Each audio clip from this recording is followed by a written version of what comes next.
to the Breakfast Leadership Show, where we interview global thought leaders on business, leadership, and life. Here's your host, keynote speaker, best-selling author, and chief burnout officer of the Breakfast Leadership Network, Michael Levitt.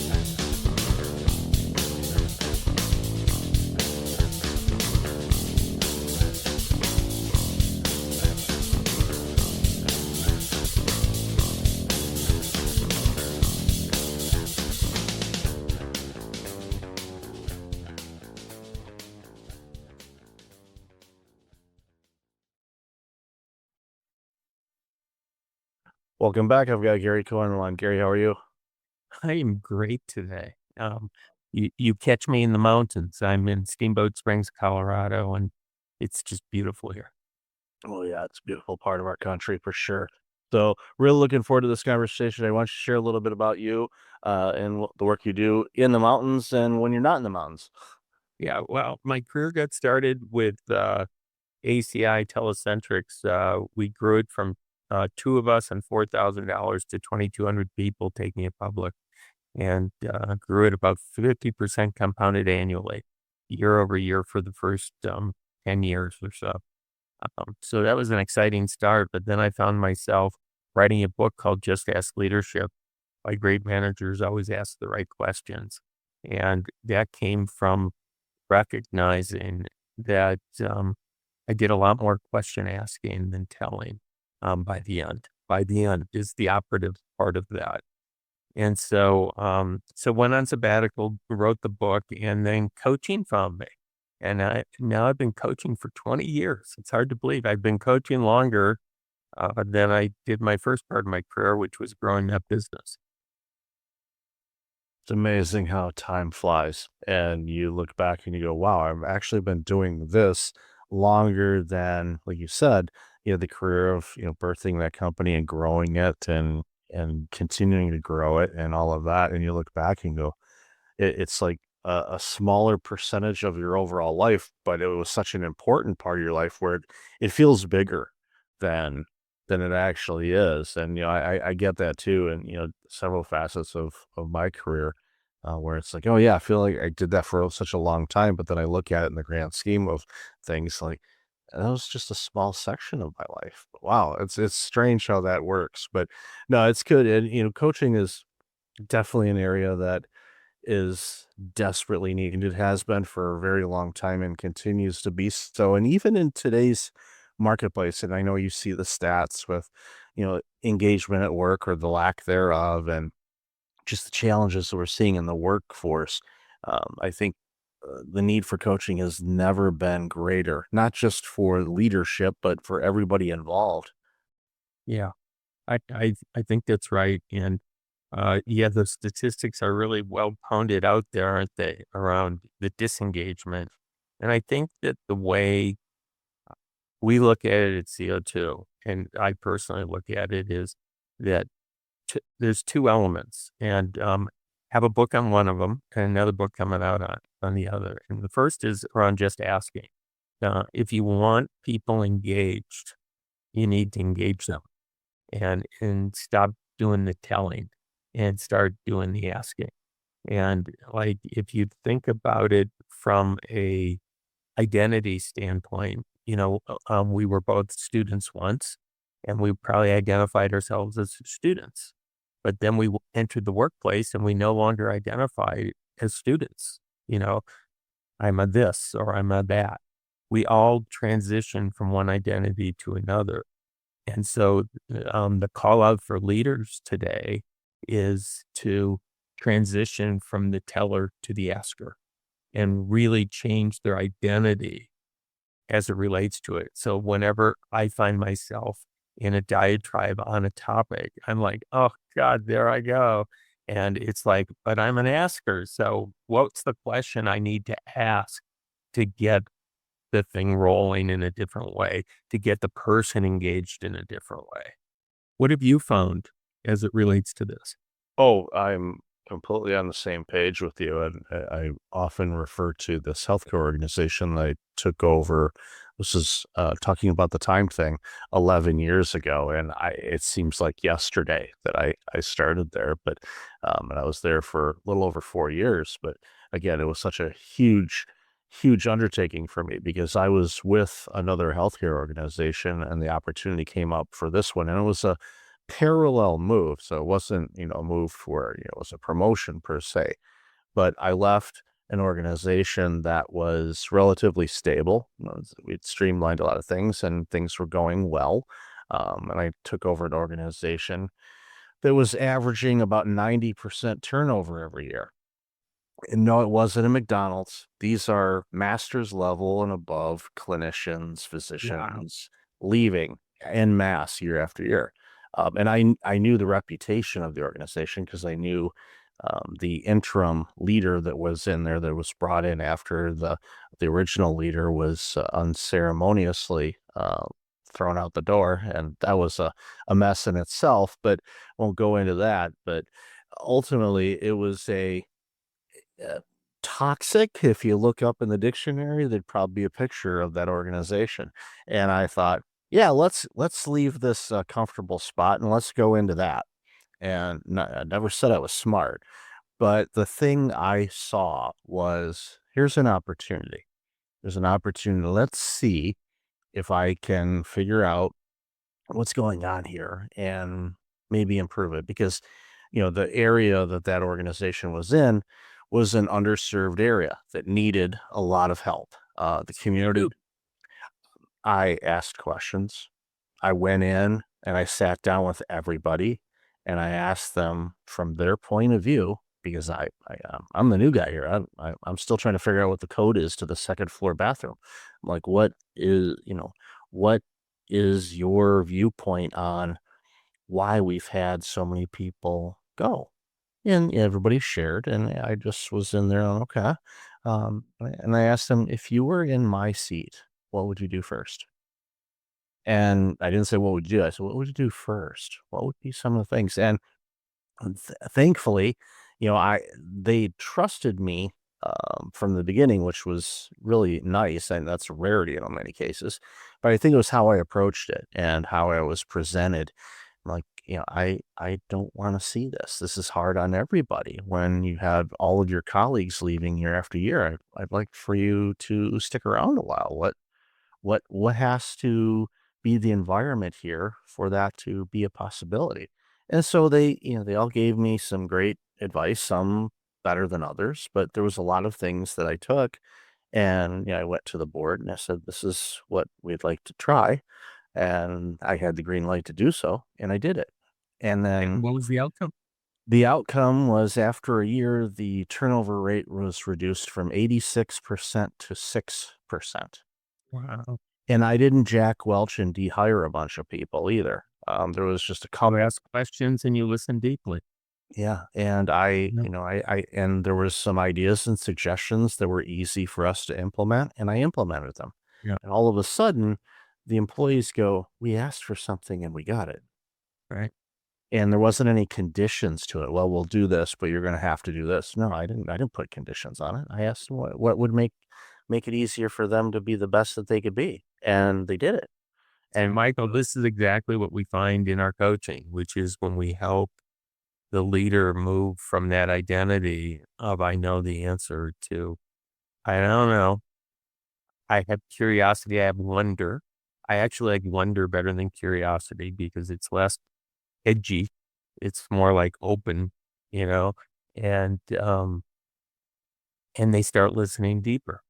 And when they start listening deeper and listening to what the troops, the people they lead are looking for, uh, it changes that dynamic of I know that you're out there um, doing the good fight to help people get engaged and stop burning out because that's an exhausting way to be in life is burned out.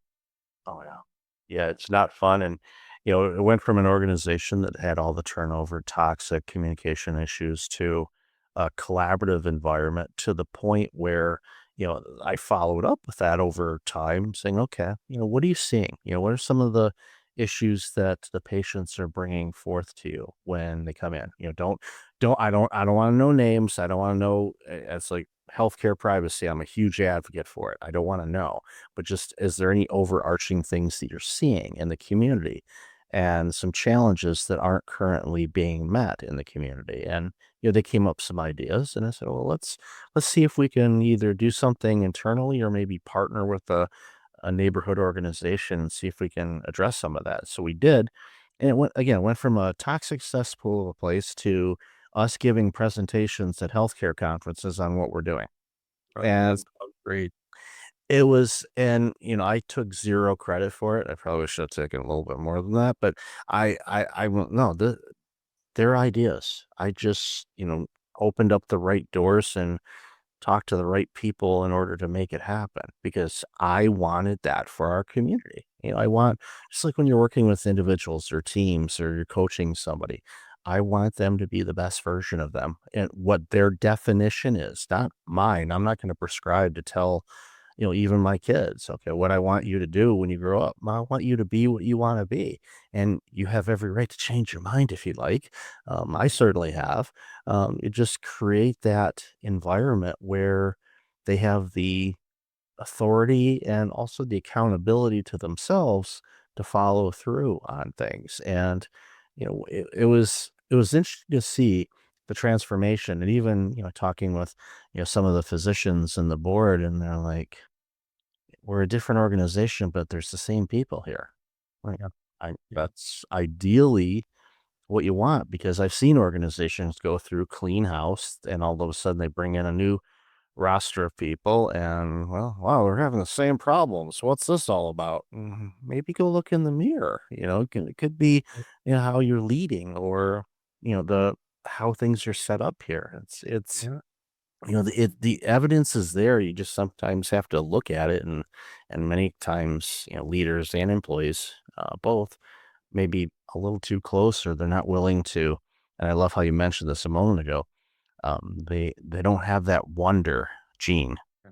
working. They're just kind of focused, and we do this. This is how we do it.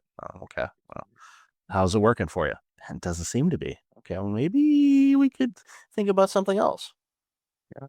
Well, you kind of touched on another area that I feel passionate about, and so passionate that I never thought I'd write a second book, but now I'm writing one with a co-author, Rapadora, who ran Proto Labs, which is a digital manufacturing company. And we're writing on the topic of on the hook. And the idea is, how do you get employees to feel on the hook in a good way? So some people associate with on the hook is bad. In our connotation, it's good. It's they're engaged because they're on the hook. And what we're finding is this, and it has not been written about in this way yet, uh, which is permission giving and permission seeking. As leaders, so many leaders, and I was included in this, love giving permission and saying yes. And I earned my way up to a place where I get to decide and give permission. The problem is every time you give permission, you take away the employee being on the hook. They're off the hook because if you agreed with them, right?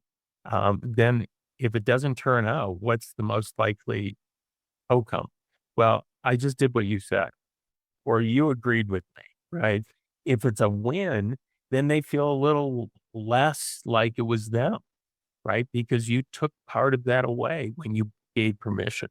Now, if we reverse it and we look at it from the employee standpoint, like they definitely want your permission. Why? Because they're off the hook, right? If it doesn't turn out, so they don't have the same level of engagement in the work. And so, a lot of leadership is talking to the individual about how to lead. And this model is a little more complicated and yet simple, which is you both have to stop the permission seeking from the employee standpoint and stop the permission giving from the leader standpoint. So it's a double. It's two sides of the same coin, right? Which is, doesn't matter which side you're on, it's not helping. And so what we're doing from a coaching standpoint is we're coaching people to see, and they actually use the words, which is kind of fun, which is, you're on the hook for this, right? Because it shortcuts all the other stuff. I'm not going to tell you what you're going to do. I trust you. I believe in you. Now, the important part is that there's guardrails, right?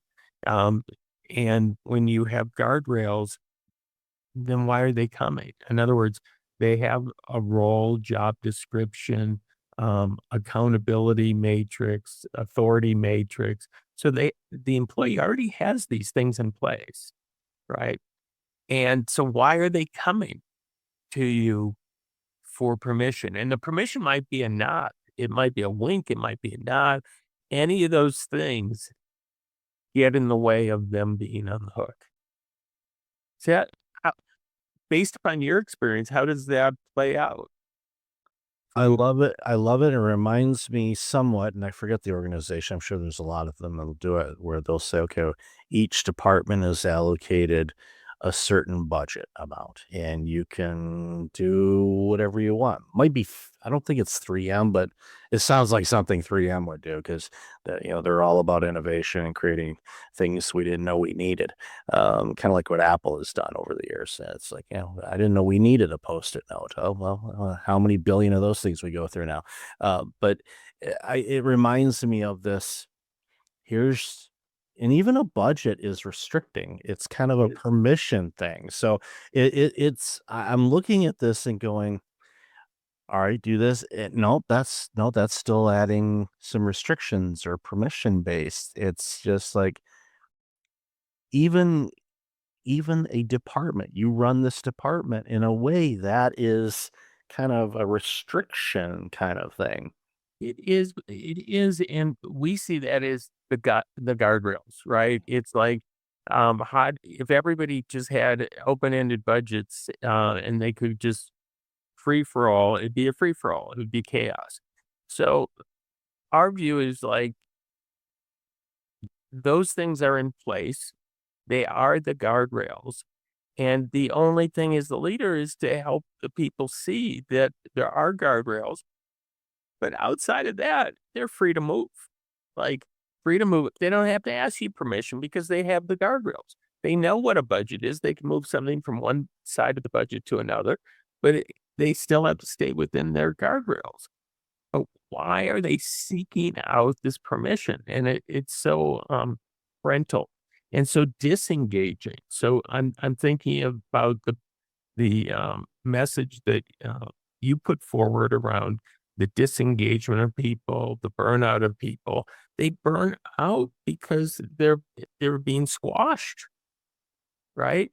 And they're being treated like children rather than adults who already have full permission to do what they need to do. Yeah, it's going back to that healthcare situation when I asked, it was some mental health workers, to come up with some new programming. And they said, "What's the framework?" And I said, "Well, preferably something to do with mental health. But you're the ones that see things, you know, run with it. Um, design it, you know." And there was, kind of a guardrail, kind of thinking about it now. So just when you think it's ready to go, let's go over it, go over the, how you plan to roll it out. If I see any ideas that might be, help streamline it, or maybe an additional thing you didn't think of, we'll do it, but run with it. And, ended up being a poster presentation at a conference that they did. They came up with it. I just said, go do it. Uh, and you're the ones meeting with the patients, not me. I see them in the hallway or in the waiting room, but I'm not in those rooms. I don't know what challenges they're facing. I do, just based on society and the environment and the community and all that. I knew some of the overarching challenges that people could be facing, but not specific to that individual. But they did. And again, I think going back in, ownership and engagement, and, like we said a few minutes ago, it's like, if you want to help with engagement, you engage. And that's what I did. I engaged them. It wasn't, this hierarchy. I purposely, and this is just, I think about this from past leaders that I've worked for and with, you borrow little things, like I'm going to take a little ingredient of that one, some ingredients from that one, and just kind of shape it into your own leadership style. And for me, one of the things was, okay, here's your role. Here's where things are. Here's how to get a hold of me. I don't care when you come in. I don't care when you leave. If you get everything done that you need to do, great. Awesome. Have a good time. Have fun here. Let me know if you need anything. And I talk about a playground. You what? Okay. And then all of a sudden it's like, all right, I make sure that I'm being hold myself accountable and not blow off, because I recognize that, in that situation, and that was a quarter century ago when I had that conversation with my boss. I remember even then, earlier in my career, going, okay, this is not normal. Do not mess this up, Mike. You step up and do your best. And I did. And, from awards that I received through work and bonuses and things like that, apparently I was doing something okay. But I was motivated, engaged, and disciplined to do it. And there were days where I certainly didn't feel like it, but I'm like, no, I'm going to take ownership of this. And I think that is I think a lot of people, a lot of employees want to feel like they own something, but if they're getting squashed and you have to use this type of pencil, holding it at this angle to do something, and they're like, wait a minute, this feels like, I'm being, tutored by, the really tough teacher in school again. No, I don't want that. Yeah, Good. I think employees have to stop waiting for permission and realize they already are on the hook, right? And therefore, don't go seek it out. And the bosses need to recognize the opposite of that, that the employee's already on the hook and they're taking them off the hook every time they come in and give the nod, the wink, yeah, that's a great idea. And it's really hard because you want to say things like that. And I'm sure we all learned that in management 101, be positive. So what I like saying is it's not about being positive about the idea. It's being positive about the outcome. So when they come back and say, hey, that thing we talked about that you wouldn't give me any wink nod for, yeah, it was a huge success, and then that's when you pour it on. You pour it on the outcome, not on the idea, because the idea simply is gonna take away from the brilliance that shows up when it lands. Yeah, I love that. Reminds me, years and years ago, I worked as a consultant for a division of, it was Daimler Benz at the time. And we were in the asset management division. So what we did is we worked with Fortune 500 companies, and we went in and we helped them with their asset management inventory, because, most organizations have no idea how many desks or computers or anything like that. They acquire them over time, but, they're not really good at tracking all of them, which accountants absolutely despise, because they want a true accounting of everything you own. So long story short, we did this work for clients and whatnot. And at the end of every consultant meeting, we'd bring in the partners and, the team. And then there was usually a handful of people from another team that had nothing to do with the project at all. They didn't know anything about it. They knew the name, but they didn't know anything else. And we would share, what went well, what blew up, and we'd get insights from especially the outsiders that knew nothing, and say, well, what about this and what about that? And what it ended up doing is, by implementing this type of celebration, basically at the end of a project, uh, we got a lot more efficient at things, and we improved, and we could actually take on an additional 20% of work, our client work, without bringing on any additional consultants. Needless to say, that made some people back in Germany pretty happy, because we're like, wow, you guys are expanding business by 20% and you didn't bring on any people. How did that work? And we we talked. Sometimes it's the simple solution that causes the biggest effect, and Yeah. it did. And I carried that through in, whenever I had any type of, end of project or completion of projects. Like, okay, what went well? What challenges did you run into? Like Any an after action report. Yeah, yeah. And I what I found was a lot of organizations that I worked for after that never did that. And I was like, why why aren't we? We could learn some things and get better at what we're doing. But no, they're just, no, we do it next. And it's like, no, there's lost opportunity here. And also engagement, in Mm. bringing in people. So it's, a lot of ingredients along the way that I've picked up that have, paid big dividends for me, and just also in advising people and just looking at things going, okay, what are you doing about this? Like, oh, that's interesting. Okay.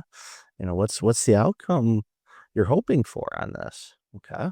And just, again, approach it, with a state of wonder. I'm like a 5-year-old kid going, how does this work? And Yeah. Yeah. and it's one of those skill sets that I hope I never lose. How do you remind yourself to stay in a state of wonder when you get caught, catched by something? Yeah, for me, I'll, and thankfully I'm a lot better in tune with how I feel from a physical standpoint than I used to be earlier in my life. So if I feel tense or, a little bit tightness in my chest, or not necessarily shortness of breath, but if I'm feeling tense about something, I'm like, okay, there's something here that I'm needing to understand or learn about. So let's step off of the "this is how you should do it" soapbox, and go and paraphrasing, I gotta ask some more questions, because I'm going into this thinking I know everything, which is danger, Will Robinson. Don't go into anything like that. Go into there like, I don't want to say you don't know anything, but at least ask the questions so okay, this is the tool I need to grab, and okay, this tool might work here, or okay, that brings up some additional things that I'm wondering about, and it helps you actually provide, better guidance, or even just, being a good person to listen to a situation. Even sometimes we just listen. We're not there to offer any advice or guidance. We're just there to listen. And it helps a lot just by checking yourself and knowing yourself, because it's easy to, and we can go into autopilot real easy as leaders and as individuals. We can just say, yep, and listen to maybe 2% of what the other person said. Don't do that with your spouse, kids. Just a side note. Um, because divorce attorneys are expensive. Um, and there's a reason why a colleague of mine who's been divorced more than once. He said, you know why divorce attorneys are so expensive? I don't know why. Because they're worth it. I'm like, okay, I get it. I get it. I don't like it, but I understand where you're coming from. So there's this tool that we developed after first book was out, and it's called Peak Leadership. And the idea is that we, um, unbeknownst to all of us, I think, is that we ask questions in these two dimensions. One is perspective or evaluation, so opening up wide or closing it down, or knowledge or action. We thought that what we were going to find was that people asked in one of those four dimensions, right? And it turns out that they don't. They actually ask questions, kind of a two-footed question in the quadrants. For example, a professor, we named the style professor, is takes perspective and knowledge. So it's usually historic or current, okay, in the question. What's somebody else doing in this field around this, right? That would be a professor question. The innovator question would be perspective and action. Uh, how could we take advantage of that, right? So we could go from the professor to the innovator and move right to that's where I sit. We can go back to the quadrant in the bottom left, which is the judge. And the judge asks questions about evaluation and knowledge. What are the 3 things we did wrong here? And why won't that work? Right? So that's the judge. And then we move to the, I always think of COO, but it's the director. And the director is asking evaluative questions of action. What are the 3 things we could do in priority rank order that could make this just work? And so you could see that each of these gives a different dimension, but here's the real realization that many of us just sit in our quadrant, right? So that means we're asking 25% of the available questions to us. And imagine just knowing the model, how you could start to expand, because it's not like a Myers-Briggs or a DISC where they say you're stuck in it, right? This is, you can grow, you can move quadrants, and you can deliberately do it. And what I'd say is for all the guests, we would be happy. We don't sell this. It's on our website. I hired people who put together Stephen Covey's 360 and Wilson Learning's quadrant model to build this with us. And it takes 7 minutes to do yourself. It's much better in a 360 form. There is no cost. We are not going to chase you. I decided I wasn't very good at selling assessments. So it used to cost money, and I'm like, no, we're just going to give this to the world. No, it's gracious of you to do so. And I highly encourage people take that 7 minutes and then, roll it back. Because just, thinking about that, you start asking questions from different angles and perspectives or quadrants. All of a sudden you're asking better questions, which by nature will get you better answers. And those better answers, quite frankly, would make your organization stronger, and the products and services that you provide will be better. Doesn't matter if you're an entrepreneur of a couple people or a Fortune 500 company or where in between. It's critically important to leverage everything you can to be the best version of you, which society always benefits from that. So, Gary, I've loved this conversation. Where can people find out more about you and all this amazing work you're doing? CO2coaching.com, or they can look me up, GaryBCohen.com. Either one will get you there. But CO2 coaching, there's books, resources. You can learn more about the company and what we do. Yeah, some great resources on that site. So I highly encourage people to check it out. And I'll definitely have it in the show notes. So, Gary, thanks again for being on the show today. Really loved our conversation. Thanks for the time.